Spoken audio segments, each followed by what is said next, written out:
Às 08h47 da manhã, no silêncio cortante do céu do Ártico, algo começou a se mover que mudaria completamente o equilíbrio daquela manhã aparentemente rotineira. 4 bombardeiros russos com capacidade nuclear avançavam em direção ao mar da Noruega, escoltados por 2 caças, seguindo um perfil de voo, que à primeira vista parecia apenas mais uma patrulha estratégica de demonstração de força. Para os pilotos russos, os instrumentos indicavam normalidade absoluta. Para a OTAN, porém, aquele movimento acionava um protocolo que não admitia erro, atraso ou hesitação. Segundo fontes militares ocidentais, apenas 4 minutos depois, às 08h51, a ordem de Scramble ecoou na base aérea de Evenes, no norte da Noruega. Não era um exercício, não era simulação. Era um alerta real. Em menos de 5 minutos, 2 caças F-35 da Esquadrilha 332 já estavam no ar, cortando o céu polar e subindo rapidamente em direção a um ponto de interceptação a centenas de quilômetros a nordeste. A decisão havia sido tomada. Aquela formação russa não cruzaria o mar da Noruega sem ser observada de perto. O que tornava esse episódio especialmente sensível era o contexto. Nas semanas anteriores, bombardeiros russos do mesmo tipo haviam sido associados a lançamentos de mísseis de cruzeiro contra alvos na Ucrânia, incluindo áreas urbanas. Analistas de defesa apontavam que Moscou vinha usando essas patrulhas não apenas como treino, mas como mensagens políticas claras, testando limites, tempos de resposta e nervos da OTAN. Naquela manhã gelada, todos esses fatores estavam em jogo ao mesmo tempo. Mas a resposta norueguesa não seguiu o padrão clássico de uma interceptação frontal. Em vez de avançar diretamente contra os bombardeiros, os F-35 adotaram uma rota ampla e calculada, deslocando-se primeiro para o sul e depois descrevendo uma curva larga sobre o mar da Noruega, antes de se aproximarem pela retaguarda da formação russa. Essa decisão adicionou minutos preciosos ao tempo de interceptação, mas estrategicamente, cada segundo extra valia ouro. Uma aproximação frontal significaria velocidades de fechamento extremas, reduzindo o tempo de avaliação visual a poucos segundos e aumentando o risco de escalada acidental. Pela retaguarda, a dinâmica era outra. A diferença de velocidade caía drasticamente, oferecendo uma janela muito maior para observação, análise e, acima de tudo, controle da situação. Mais importante ainda, essa geometria explorava uma vulnerabilidade crítica dos bombardeiros russos. Seus sensores principais estavam orientados para frente, deixando a parte traseira como um ponto cego natural. Enquanto os bombardeiros avançavam confiantes, seus sistemas indicavam céu limpo. Nenhum alerta, nenhuma emissão hostil detectada, nenhuma ameaça aparente. Dentro das cabines, as tripulações se acomodavam para o que esperavam ser mais de 7 horas de patrulha rotineira, observando instrumentos que prometiam segurança e controle total do espaço aéreo ao redor. O problema era simples e devastador. Esses instrumentos estavam errados. A milhares de metros acima e dezenas de quilômetros atrás, os F-35 já haviam assumido uma posição que pilotos de caça descrevem como o poleiro. Uma vantagem de altitude silenciosa, convertível em velocidade a qualquer instante. Se os bombardeiros tentassem descer, seriam alcançados. Se tentassem subir, perderiam energia. Se acelerassem, os caças tinham combustível e desempenho suficientes para acompanhar. Cada possível rota de escape levava inevitavelmente mais fundo em uma armadilha invisível. O mais inquietante é que até aquele momento os caças noruegueses não haviam ligado seus radares. Não havia necessidade. Sistemas passivos avançados já acompanhavam cada movimento da formação russa a centenas de quilômetros de distância, sem emitir um único sinal detectável. Do ponto de vista russo, eles dominavam o céu. Do ponto de vista da OTAN, estavam completamente expostos. À medida que o relógio avançava para pouco depois das 9 da manhã, a distância entre caçadores e caçados diminuía silenciosamente. O Ártico permanecia calmo, O mar escuro abaixo, o céu limpo acima. Nenhuma manobra brusca, nenhum sinal de alerta. Apenas duas realidades paralelas coexistindo no mesmo espaço aéreo. Uma delas, confiante. A outra, perigosamente equivocada. E em poucos minutos, quando a verdade finalmente começasse a se revelar, já seria tarde demais para fingir que aquilo era apenas mais uma patrulha de rotina. O momento decisivo começou a se formar quando os caças noruegueses cruzaram um limiar invisível, aquele ponto em que a superioridade tecnológica deixa de ser teoria e passa a dominar completamente o campo de batalha. A aproximadamente 80 quilômetros atrás da formação russa e a cerca de 3.000 metros acima, os F-35 atingiram a posição ideal sem que um único alerta tivesse sido acionado do outro lado. Nenhum radar detectou aproximação, nenhum sensor acusou perigo. Para os sistemas russos, o céu continuava vazio. Essa vantagem não era fruto do acaso. Analistas militares ocidentais explicam que o segredo estava na combinação entre posicionamento silêncio eletrônico e sensores passivos de última geração. Enquanto os bombardeiros avançavam com radares voltados para a frente, varrendo um cone limitado do espaço aéreo, os caças exploravam exatamente o ponto que esses sistemas não conseguiam observar sem uma manobra completa da aeronave. Aproximar-se pela retaguarda significava existir fora do campo de visão eletrônico do inimigo.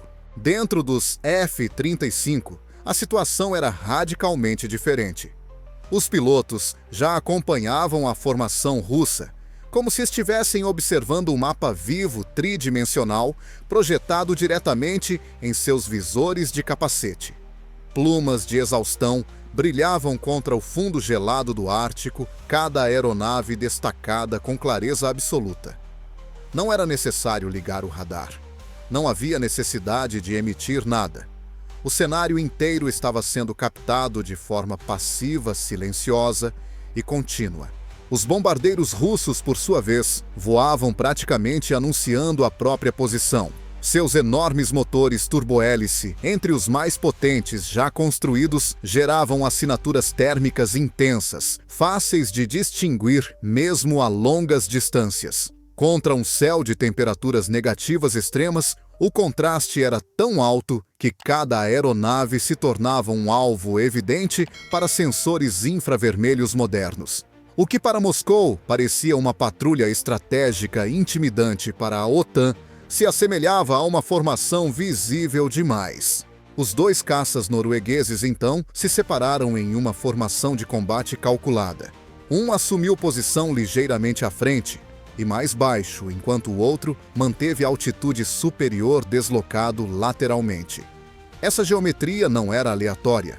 Cada ângulo oferecia uma perspectiva diferente da formação russa, permitindo que os sensores combinassem dados e criassem uma imagem ainda mais precisa em tempo real.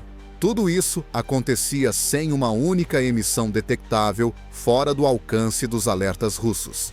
Os caças de escolta russos começaram a demonstrar inquietação. Pilotos experientes treinados desde cedo a desconfiar do silêncio excessivo checavam repetidamente o setor traseiro. Era um reflexo quase instintivo, herdado de décadas de doutrina aérea. No entanto, seus radares continuavam a confirmar aquilo que os instrumentos insistiam em mostrar. Não havia nada ali. Nenhuma ameaça. Nenhuma aproximação hostil. Esse contraste entre instinto humano e limitação tecnológica criava uma tensão crescente dentro das cabines russas. Algo parecia errado, mas os sistemas simplesmente não corroboravam essa sensação.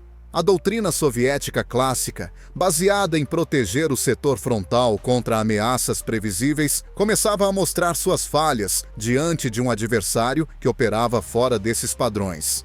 Enquanto isso, os F-35 já construíam soluções completas de engajamento. Se aquele fosse um cenário real de combate mísseis, já teriam trajetórias definidas, alvos priorizados e tempos de impacto calculados com precisão assustadora. Tudo isso sem que o lado oposto tivesse qualquer consciência da situação. Para especialistas em aviação militar, esse é o verdadeiro divisor de águas da guerra aérea moderna. Vencer antes mesmo de ser visto. Mas o objetivo daquela missão não era disparar. Era observar, testar limites e enviar uma mensagem clara. A OTAN não apenas detectou a incursão russa. Ela controlava completamente o ritmo do encontro, decidindo quando e como revelar sua presença. E quando essa revelação finalmente acontecesse, o impacto psicológico seria tão significativo quanto qualquer manobra agressiva. À medida que os minutos avançavam, a distância diminuía ainda mais. A vantagem norueguesa se consolidava em silêncio absoluto, enquanto a formação russa seguia em frente, confiante em dados que já não refletiam a realidade. Em breve, uma simples ação mudaria drasticamente o clima daquela missão e transformaria a segurança aparente em pura incerteza. A ilusão de controle começou a ruir no instante em que os pilotos russos perceberam que algo invisível estava interagindo com eles, sem deixar rastros claros. Às 9h11, no meio de um céu que até então parecia completamente neutro, a situação mudou de forma abrupta. Por apenas 2 segundos, um dos F-35 noruegueses ativou seu radar. 2 segundos foram suficientes para transformar uma patrulha confiante em um cenário de tensão extrema dentro das cabines russas. Os receptores de alerta explodiram em sinais sonoros e visuais. Luzes piscavam, alarmes ecoavam, e a assinatura inequívoca de um radar de controle de tiro apareceu nos displays. Para tripulações treinadas para reconhecer ameaças letais em frações de segundo, aquilo significava apenas uma coisa. Alguém havia travado um alvo. Alguém tinha a capacidade de atacar imediatamente. Mãos se apertaram nos controles. Olhares se fixaram nos instrumentos. E a rotina deu lugar ao instinto de sobrevivência.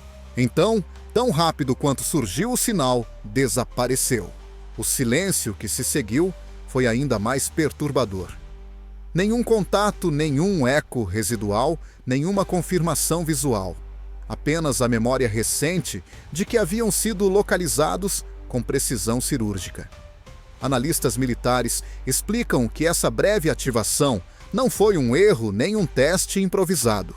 Foi uma demonstração calculada do funcionamento de um radar de varredura eletrônica ativa de última geração, capaz de concentrar energia em um ponto específico, coletar dados completos e desaparecer antes que o adversário consiga reagir.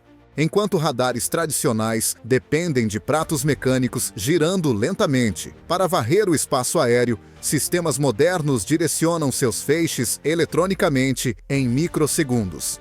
Isso permite obter informações detalhadas de distância, velocidade e trajetória em uma fração do tempo necessário para um radar convencional completar uma única varredura. Para os russos, isso significava enfrentar um adversário que podia enxergá-los com clareza absoluta, sem se expor. A reação foi imediata e previsível. Os caças de escolta russos iniciaram manobras agressivas em direção ao eixo da ameaça percebida. Radares foram colocados em potência máxima. Sistemas de interferência eletrônica começaram a operar, inundando o espectro com sinais destinados a confundir qualquer míssil ou sensor hostil. O problema era simples e cruel. Eles estavam reagindo a algo que já não estava mais lá. Cada varredura mecânica levava segundos preciosos. Cada tentativa de aquisição falhava. O alvo havia desaparecido no ruído eletrônico do próprio ambiente. Para agravar a situação, a assinatura radar dos F-35 era tão reduzida que, mesmo a distâncias relativamente curtas, os sensores russos tinham dificuldade em distingui-los de fenômenos irrelevantes.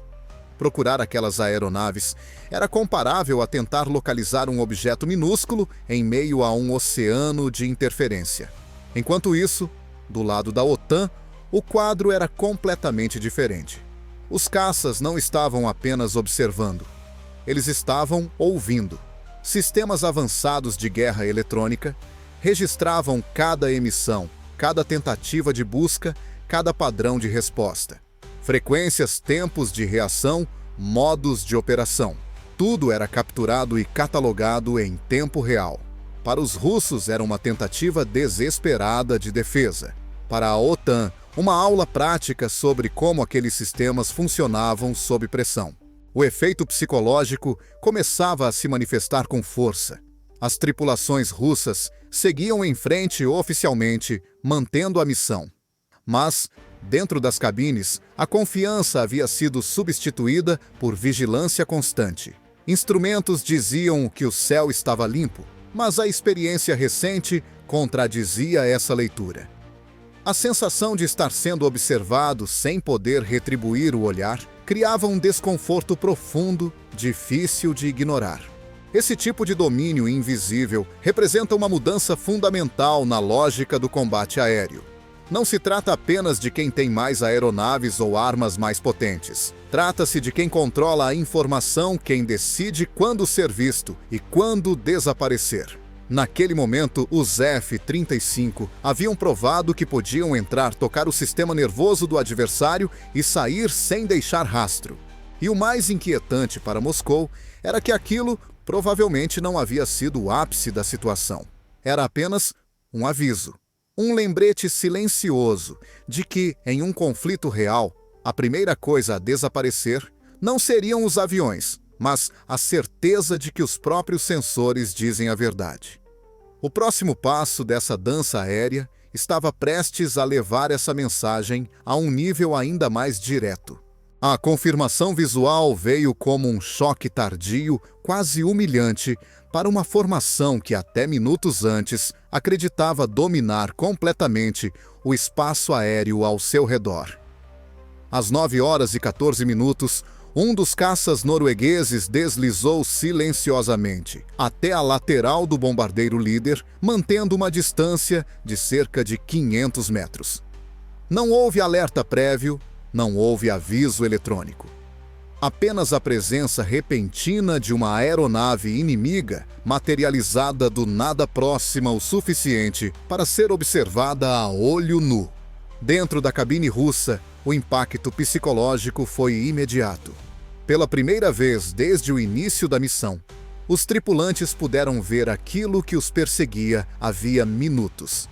A fuselagem cinza fosca contrastava com o céu claro do Ártico, voando em formação perfeita, estável, confiante.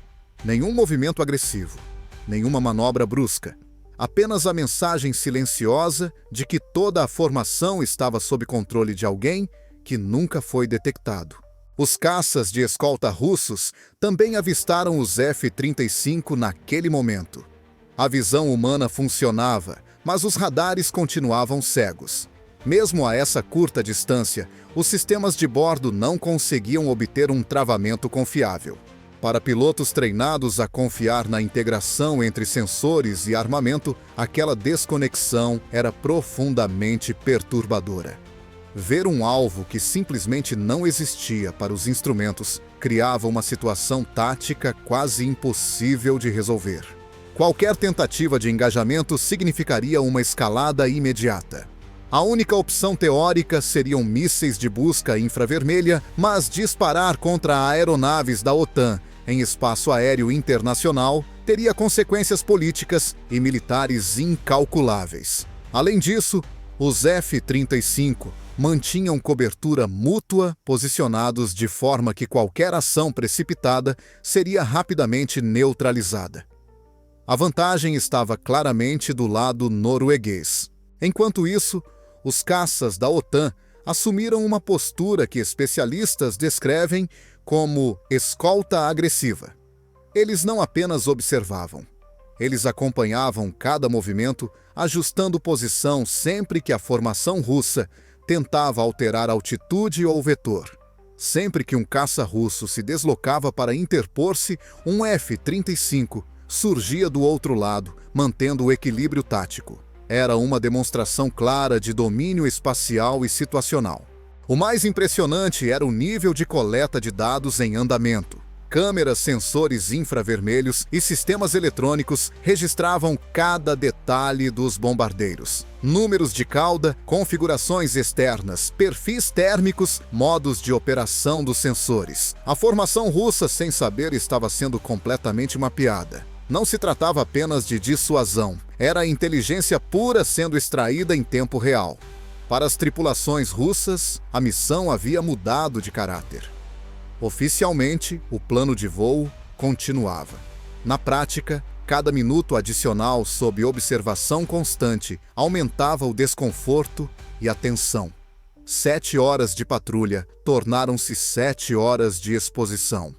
A presença silenciosa dos caças da OTAN, sempre visíveis, mas nunca detectáveis eletronicamente, criava uma pressão psicológica contínua, difícil de ignorar. Especialistas em guerra aérea afirmam que esse tipo de situação é uma das mais desestabilizadoras para qualquer piloto.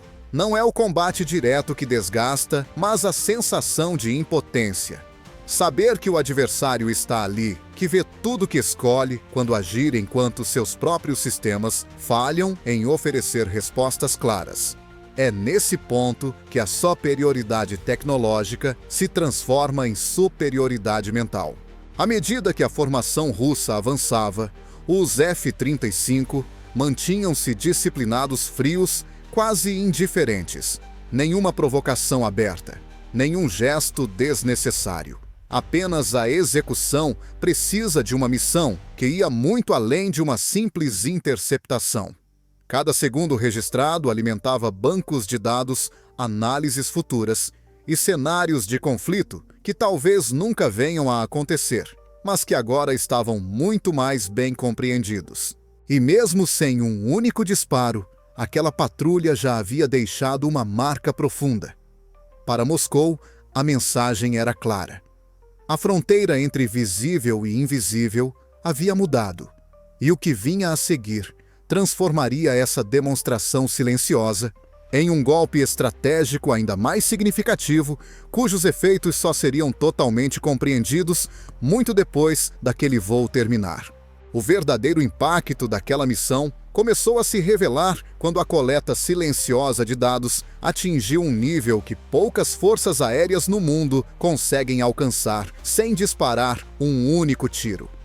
Enquanto os bombardeiros russos seguiam seu perfil de voo planejado, convencidos de que ainda mantinham o controle formal da situação, os sistemas da OTAN trabalhavam incansavelmente em segundo plano, extraindo informações de valor estratégico incalculável. Cada segundo adicional no ar significava mais conhecimento acumulado, mais padrões decifrados, mais fragilidades expostas. Os sensores passivos continuavam a acompanhar as assinaturas térmicas ao longo de toda a missão. Sempre que os bombardeiros ajustavam potência para subir ou descer, os sistemas registravam variações precisas de temperatura e resposta dos motores. Esses detalhes, aparentemente técnicos demais para o público geral, são fundamentais para o desenvolvimento de mísseis modernos que não buscam apenas fontes de calor, mas reconhecem comportamentos específicos ao longo do voo. Em termos práticos, cada ajuste de aceleração dos bombardeiros russos tornava futuras interceptações mais previsíveis. Ao mesmo tempo, os sistemas de guerra eletrônica da OTAN gravavam cada emissão vinda da formação russa. Modos de busca, padrões de varredura, tempos de reação e tentativas de interferência eram armazenados em tempo real, o que normalmente exigiria anos de coleta fragmentada, ou cenários de combate real estava sendo entregue de forma quase involuntária. Para analistas de defesa, aquela patrulha havia se transformado em um laboratório aéreo em pleno funcionamento. A situação tornou-se ainda mais sensível quando os caças de escolta russos, em suas tentativas frustradas de localizar os F-35, passaram a alternar entre diferentes modos de radar e configurações eletrônicas. Algumas dessas variações não correspondiam a padrões amplamente conhecidos. Eram ajustes recentes, possivelmente parte de atualizações que Moscou vinha mantendo fora do alcance da inteligência ocidental. Sem perceber, os pilotos russos estavam revelando capacidades que deveriam permanecer ocultas. Cada mudança de frequência, cada alteração no padrão de pulso, cada tentativa de compensar o que não podiam ver era registrada e analisada. Para a OTAN, isso representava um ganho estratégico imediato. Sistemas futuros poderiam ser ajustados para neutralizar exatamente essas respostas. Em outras palavras, a defesa aérea russa estava ensinando ao adversário como superá-la. O peso psicológico dessa situação não pode ser subestimado. Dentro das cabines russas, a sensação de estar sendo observado tornava-se quase sufocante. Os instrumentos diziam que tudo estava sob controle, mas a presença constante dos caças da OTAN, visíveis e silenciosos, contradizia essa narrativa.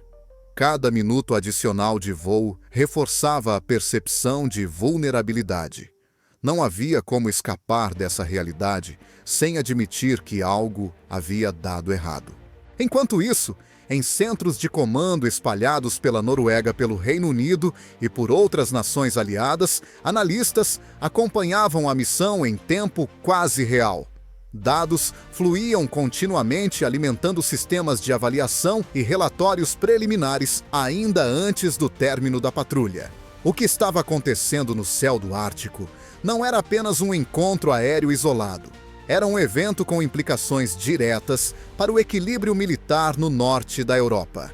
Especialistas em segurança internacional observam que esse tipo de coleta de inteligência tem efeitos que se estendem muito além do curto prazo. Cada detalhe registrado pode influenciar decisões de investimento, desenvolvimento de contramedidas e ajustes doutrinários. Para Moscou, isso significava que uma única missão de demonstração de força havia acabado por enfraquecer e não fortalecer sua posição estratégica. O mais irônico é que tudo isso ocorreu sem violar formalmente o espaço aéreo, sem confrontos diretos e sem manchetes imediatas. Para o público geral, tratava-se apenas de mais uma patrulha no extremo norte. Para os envolvidos, porém, era um jogo de alto risco, em que informação valia mais do que qualquer míssil lançado. À medida que o tempo avançava e a formação russa se aproximava do ponto de retorno, a missão já havia cumprido e superado seus objetivos do ponto de vista da OTAN. Mas o capítulo final dessa história ainda estava por vir. O que aconteceria no caminho de volta transformaria aquela operação silenciosa em um recado ainda mais claro, não apenas para Moscou, mas para qualquer força que subestimasse a nova realidade da guerra aérea moderna.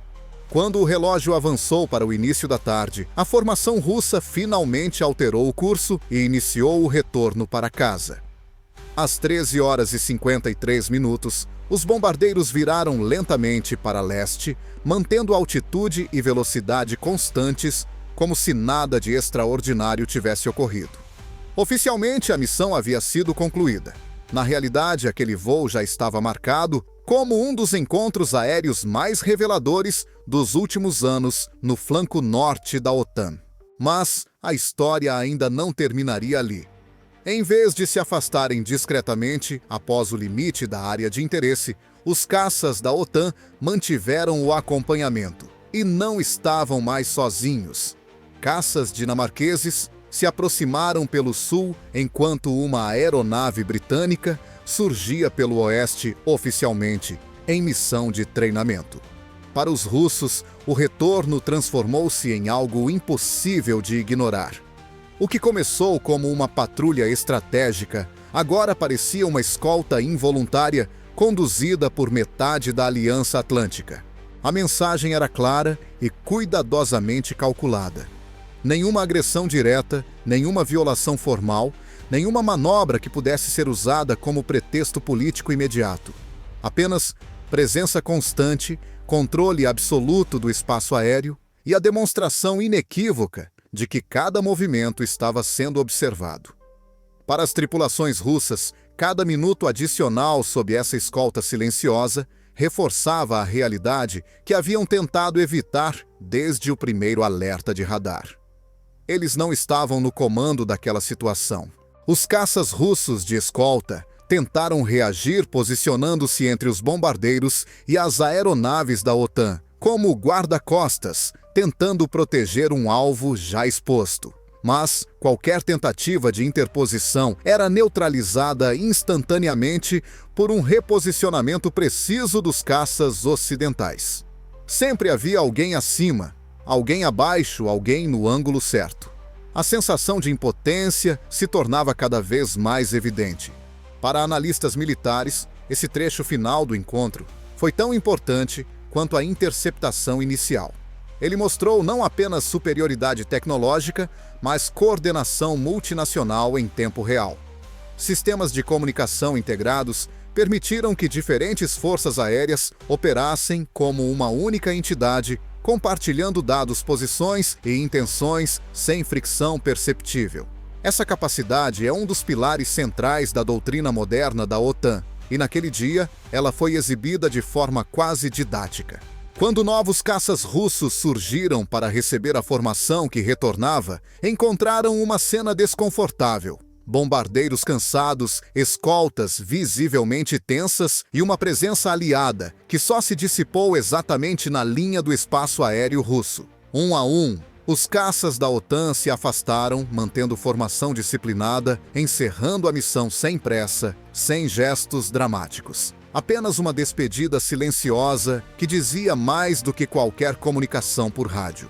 O que ficou para trás não foi apenas um registro técnico ou um relatório de inteligência. Foi uma mudança perceptível na dinâmica de poder aéreo naquela região. A missão russa, planejada para demonstrar alcance e intimidação, acabou expondo vulnerabilidades profundas. Sistemas que deveriam garantir consciência situacional falharam em oferecer respostas. Doutrinas baseadas em ameaças previsíveis mostraram-se inadequadas diante de um adversário que opera no domínio da informação e do silêncio. Especialistas concordam que esse episódio será estudado por anos, não como um confronto clássico, mas como um exemplo de guerra moderna travada sem disparos, sem explosões, sem manchetes imediatas. Uma guerra em que quem enxerga primeiro, quem ouve melhor e quem escolhe quando ser visto, detém a verdadeira vantagem. Para Moscou, a lição foi dura. Para a OTAN, foi uma confirmação estratégica. E a pergunta que permanece é inevitável. Se isso aconteceu em um cenário de paz tensa, com regras rígidas e contenção máxima, o que mudaria se essas limitações desaparecessem? Em um conflito real, quanto tempo levaria para essa superioridade silenciosa se transformar em algo muito mais visível e decisivo? Esse é o novo campo de batalha aéreo, e ele já está ativo.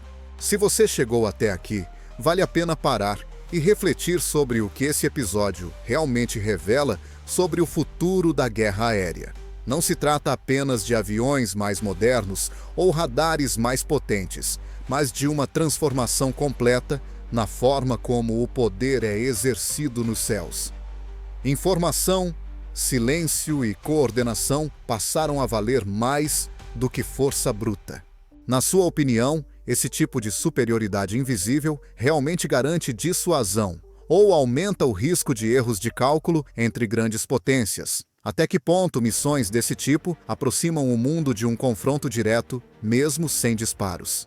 Deixe seu comentário e participe da discussão. Se você quer continuar acompanhando análises profundas, narrativas detalhadas e os bastidores das grandes tensões militares globais, inscreva-se no canal e ative as notificações. Assim você não perde nenhum dos próximos capítulos dessa disputa silenciosa que está redesenhando o equilíbrio de poder no mundo.